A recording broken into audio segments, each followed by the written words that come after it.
俊男靓女对彼此一见钟情，互通姓名后，男人吻向了女人。男人名叫阿麦，女人叫昭子，两人一吻定情，不久后就在一起了，度过了一段甜蜜的小日子。这天，两人骑摩托外出游玩，意外遭遇车祸，谁料两人不仅不及时送医，还忘情地吻在了一起。闺蜜看昭子沉沦至此，好心提醒她，阿麦这种性格是最不能招惹的男人类型，他迟早会伤透你的心的。可惜恋爱脑上头的昭子完全听不进去。没多久，果不其然，阿麦时常消失，一声不吭的就离开几天，每次回来后又用甜言蜜语哄骗昭子。半年后，阿麦说要出门去买鞋，然后就再也没有回来了。阿麦消失后，心如死灰的昭子逃到了东京，她以为和阿麦再无缘相见。一个平凡的早晨，昭子去送咖啡，打开门的瞬间，眼前赫然站着消失了2年的阿麦。她呆愣许久，叫出了阿麦的名字，可男人却一脸茫然。他礼貌地自我介绍说自己叫亮平，昭子却固执地以为阿麦在装作不认识他。看着伤心离去的昭子，亮平满腹狐疑。为了弄个明白，第2天，他特地去咖啡店找昭子，可昭子却有意躲着他。亮平很是郁闷，因为他似乎被昭子当成了坏人。晚上，他有幸在美术馆门前偶遇昭子，昭子见到他被吓得不轻，但片刻后又突然温柔地伸出手抚摸他的脸。不明所以的亮平缓缓躲开。此时，昭子的室友小光恰好赶到，两人约好看摄影展，却因为迟到几分钟被拒之门外。亮平见状，立刻上前为两人轻松解围。也就是在这时候，昭子突然意识到眼前这个能言善辩、干净整洁又彬彬有礼的男人，和放浪形骸的阿麦是截然不同的2个人。但他还是无法立刻平静的接受这张脸属于另一个男人。就在亮平和小光谈笑风生时，昭子落荒而逃。此后，昭子有意疏远亮平，可亮平却越发想要接近了解昭子。终于在昭子来送咖啡时，亮平拦住了他。他知道昭子可能把他认错成某个人，但他和那个人不一样，他不是坏，他喜欢昭子。亮平轻轻捧起昭子的脸，深情地吻了她。这一次，昭子没有躲开，两人确定了恋爱一系。然而，昭子对亮平却依旧很冷淡，甚至在短短的2个星期后就毫无预兆地向亮平提出分手。他以及辞职就这么消失了。心急如焚的亮平抛下工作，四处寻找昭子。夜幕降临时，一场地震突袭使整个城市陷人慌乱。在疏散的人群中，亮平和昭子意外相遇了。被恐惧笼罩的昭子快步上前，紧紧抱住了亮平。一个拥抱化解了所有的不安和格格。这一天后，他们开始了同居。时间一晃过去了5年，两人依旧像热恋中的情侣，甜蜜的美煞旁人。昭子以为能和亮平幸福的相伴到老。这一天，她邂逅了多年不见的闺蜜，得知昭子已经找到了幸福，闺蜜感慨万千的提到了阿麦，那个被昭子尘封在心底的人，现在是炙手可热的男明星。闺蜜指着窗外的广告牌，昭子顺势去，终于看到了这张陌生又熟悉的脸。那一刻，她内心的平静似乎被打破了。亮平此时赶来接两人回家，闺蜜见到亮平的刹那震惊不已，因为亮平和阿麦长得一模一样，她很难不去怀疑昭子吧。亮平当成了阿麦的替代品。时至今日，昭子也承认了当初的自私，她一直很愧疚，也很想释怀。于是当晚，她把这个心底的秘密告诉了亮平，亮平却一脸释然。原来早在2年前，她第一次在杂志上看到阿麦时，就已经明白自己被昭子当成了替代品。但她不但不反感，还觉得自己很幸运，正因为她和阿麦长了一张脸，才有机会和昭子在一起。亮平的理解和包容让昭子深受感动，她紧紧搂住亮平，这份纯粹的爱她再也不会放手。第2天，昭子听说阿麦在公园拍戏，她毫不犹豫地找了过去，但她并不是来见阿麦。阿麦拜拜，她以为只要向亮平坦白，向阿麦挥手告别，就可以对过去释怀。然而这一天，独自在家的昭子听到门铃响起，打开房门的刹那，昭子看到了让她魂牵梦绕的阿麦，随之轰然倒塌，散落的708碎。她没有告诉亮平，那天她整个人都魂不守舍。晚上和朋友聚餐时，阿麦一袭白衣，宛如幽灵般突然降临。她坐在亮平的对面审视这张和自己一模一样的脸，瞬间就洞察了一切。在众人惊的目光中，阿麦把手摆在昭子面前，发出离开的邀请。亮平愤怒地追出去，拼命拍打着车窗挽留昭子，却绝情地催促司机开车把亮平甩掉。路上他又决绝地扔掉手机，也扔掉了和亮平拥有的一切。他义无反顾地跟随着阿麦，奔赴他理想中的爱情。梦幻的一夜过后，再次醒来的昭子却发现他们并没有到达他向往的家。因为突然想看海，阿麦改了道停车休息。他的临时变卦让昭子蓦然醒悟，阿麦自由的灵魂已经无法再打动他，而是给他带来巨大的不安。能给他带来依赖和幸福的人只有亮平。他决定重新回到亮平身边，而阿麦毫无挽留之意。告别后就独自驱车离开。昭子对阿麦长达8年的执念终于在此刻彻底消散，他长途跋涉，终于回到了家。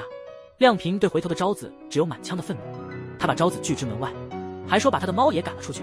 然而当外面下起大雨，亮平始终不忍心看着自己深爱的人在外流落，他没骨气的拿了伞去找昭子。也许这一刻他又一次原谅了昭子。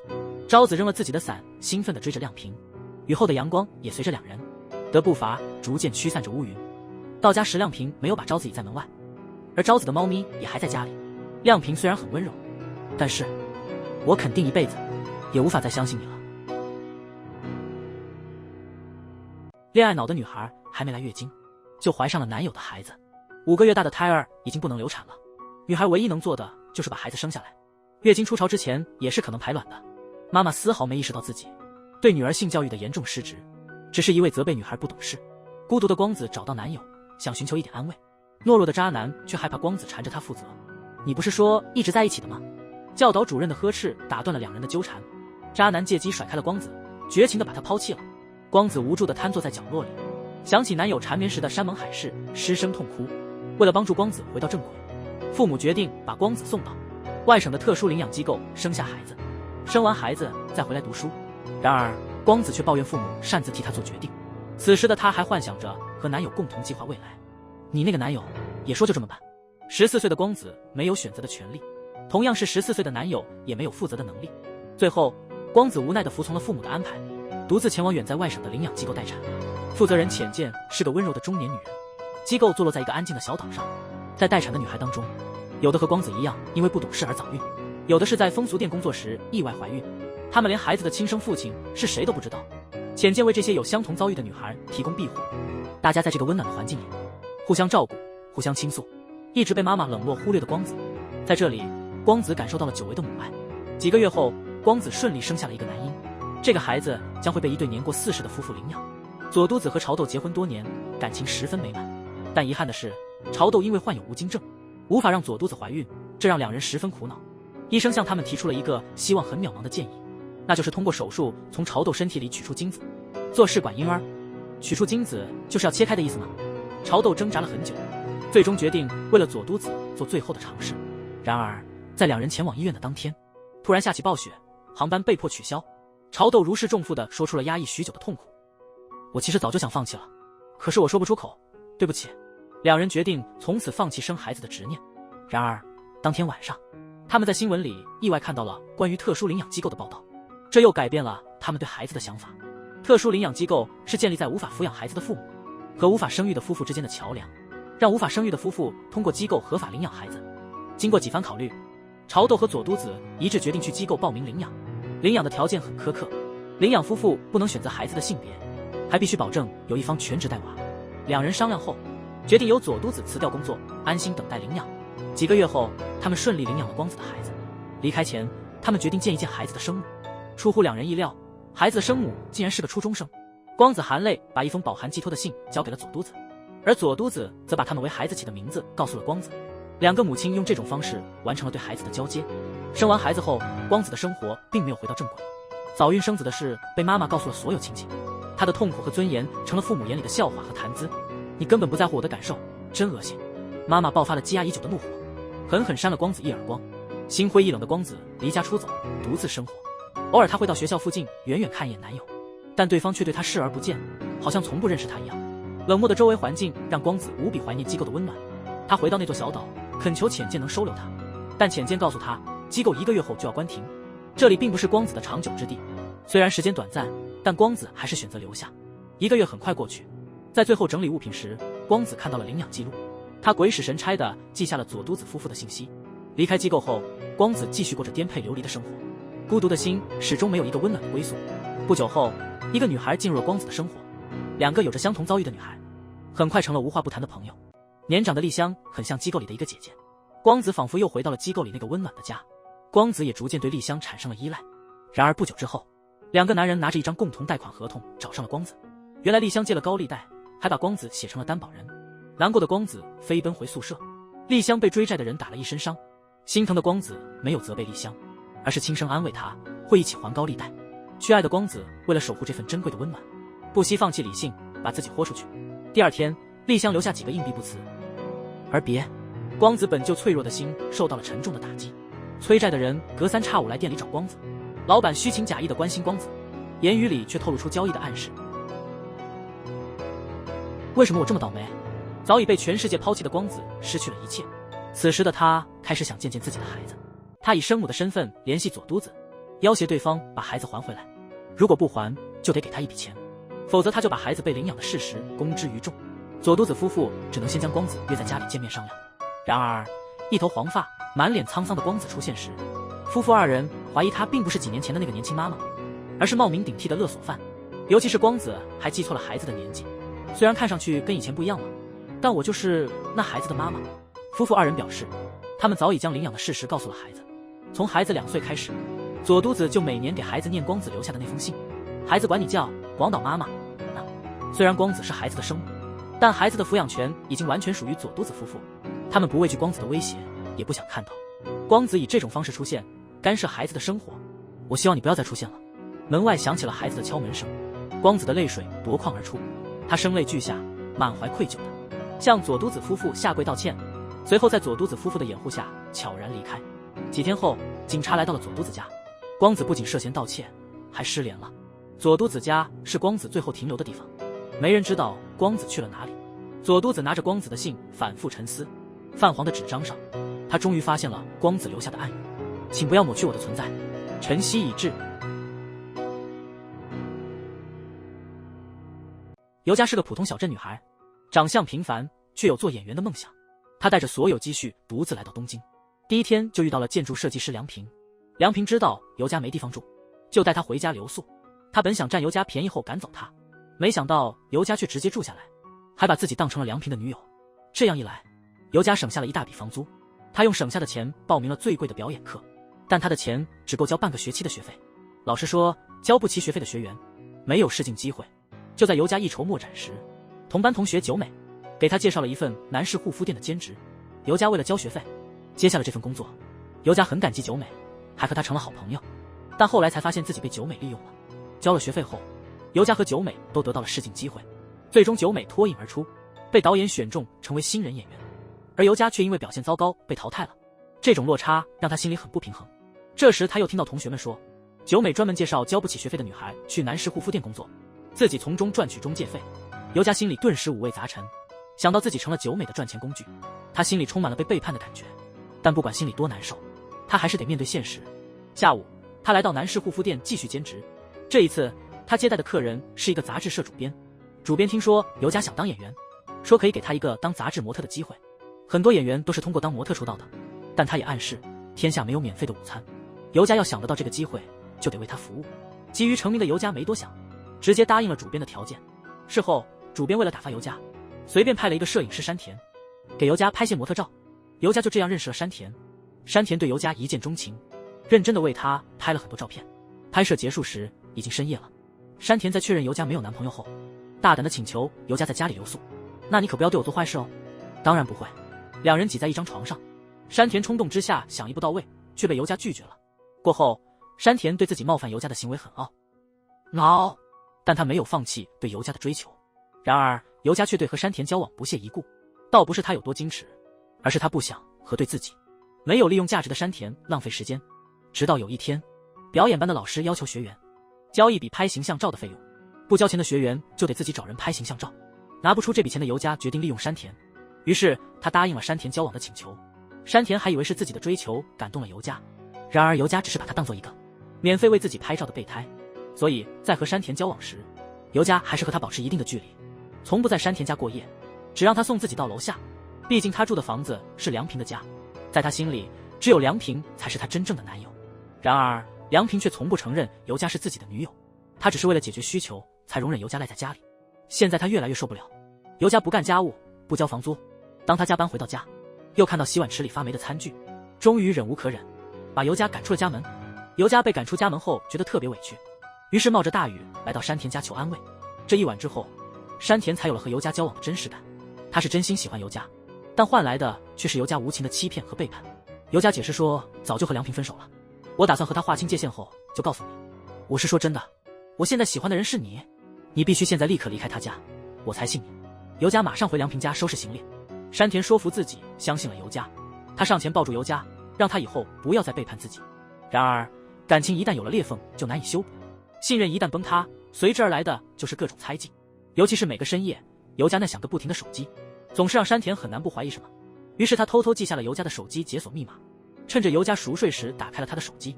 不出意外，尤佳还在和梁平联系。尤佳甚至跟梁平说他并不喜欢山田，只是没找到房子才不得已和山田住在一起。山田看完这些文字，内心却意外的平静。他没有发作，也没有揭穿尤佳，只是他对尤佳的信任从这一刻起彻底塌了。后来山田把自己为尤佳拍的照片拿去投稿，结果获得了大奖，他因此成了热门的时尚摄影师。而尤佳作为照片的主人公，也成功以模特的身份出道了。这一天，两人因为工作在杂志社相遇了，但是他们默契的在主编面前隐瞒了男女朋友的关系。尤佳离开后，山田突然向主编打探是怎么认识的尤佳。主编一脸油腻地说，是在一家男土护肤店。山田的内心有点崩溃，他不知道尤佳到底有多少事情瞒着自己，他要抓个现行问个清楚。于是他根据主编给的信息，打电话向护肤店预约了尤佳的服务。然而当他虑恋不安地按下门铃时，打开门的人却不是尤佳。山田心里有一丝庆幸，但更多的是疑惑。原来山田之所以跑空，是因为尤佳换了名字，他因为记恨久美，所以把接单的名字改成了久美。不仅如此，他还在网上爆料久美赚黑心中介费的事情。第二天，尤佳突然接到了一份为当红演员做替身的工作，他兴奋地来到工作地点，却发现那个演员竟然是久美。久美是故意用这种方式来羞辱他的。他警告尤佳，他已经知道了尤佳背地里做的那些事。尤佳反击说自己的爆料都是真的。久美起身把咖啡浇在尤佳的头上，一个失败者没资格跟自己相提并论。尤佳再也受不了屈辱，直接扔下工作逃跑了。他回到家里，疯狂给山田打电话求安慰。山田正在和同事开会，讨论拍摄行程的事，根本没工夫听他撒娇，他只好在水池里放烟花来发泄情绪。山田回到家后问他发生了什么事，他却一句话也不想说。山田告诉他明天要去外地，开始为期3天的拍摄行程，拍摄对象是当红演员久美。尤佳听到久美的名字，气得一个晚上都没搭理山田。山田觉得莫名其妙，因为要外出3天，山田总怀疑尤佳会趁他不再做些什么。于是他又一次翻看了尤佳的手机，没想到尤佳真的已经和梁平约好了下次在山田家里见面。山田的内心瞬间受到1万点暴击，他强忍着情绪没对尤佳发作。这一次他无论如何也要抓到现行。第二天，他装作没事的样子去了外地拍摄，拍摄完后马上收拾东西提前回家。在路上他还抱着一丝侥幸心理，但刚回到家楼下就撞上了离开的梁平。他冲回家里，又抓到衣衫不整的尤佳。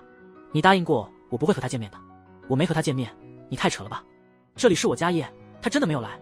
看着尤佳死不承认的样子，山田从垃圾桶里翻出了证据，在铁证面前，尤佳居然还要狡辩。山田忍无可忍，拿起相机拍下了尤佳这副丑陋的嘴脸。第二天，山田就搬出了这个家，他把尤佳的痕迹从自己的生活中完全。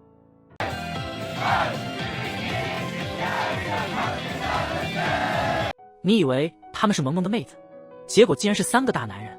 只因得罪了黑帮大佬，3人被迫去泰国变身美少女，从此在娱乐圈叱咤风云，成了最强的宅男女神。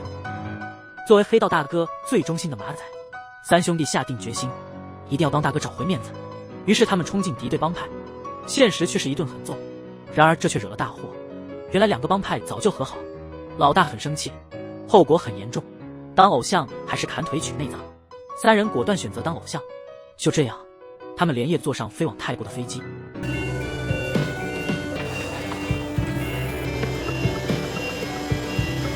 成功变成小姐姐，接着又马不停蹄地赶往韩国，晋升为美少女。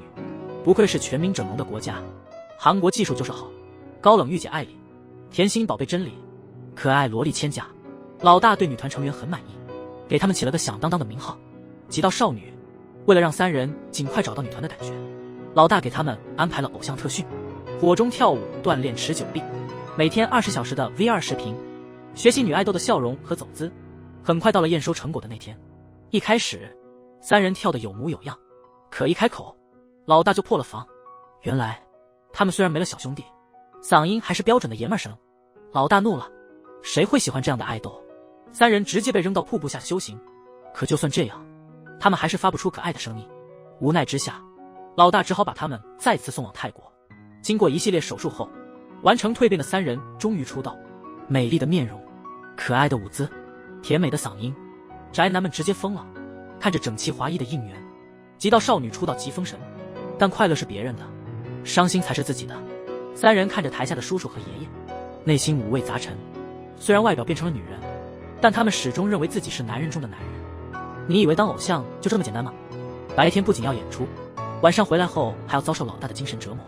为了让三人获得更多人气，老大给他们安排了写真摄影。可万万没想到，拍写真的猥琐大叔不仅动手动脚，甚至还会动嘴。歌人啥时候受过这种气？艾里当即就要动手，坐在身后的老大也看不下去了。歌人高兴坏了，果然老大心里有他们。只见老大不慌不忙地站起身，他们混不混下去我不知道，不过你肯定混不下去了，要么全家移民，要么沉底东京湾，你选一个吧。摄影师秒怂，果断选择去南美。而越来越火的极道少女也开始有模有样的办起了粉丝签售会。为了满足前来见面的宅男，三兄弟不得不笑脸相迎。就在全场氛围热烈的时候，一张熟悉的面孔突然出现在他们面前，此人正是害他们变成女人的罪魁祸首。就因为他把三人原本跟着的大哥送进了监狱，歌人才为了给大哥报仇，冲击敌对帮派，结果失去了最宝贵的东西。想到这儿，艾里的脸色变得越来越难看，手也不自觉地攥紧了。可这男人不但没觉得痛，反而兴奋地调戏起艾里。不料就在这时，一旁的男粉丝不干了。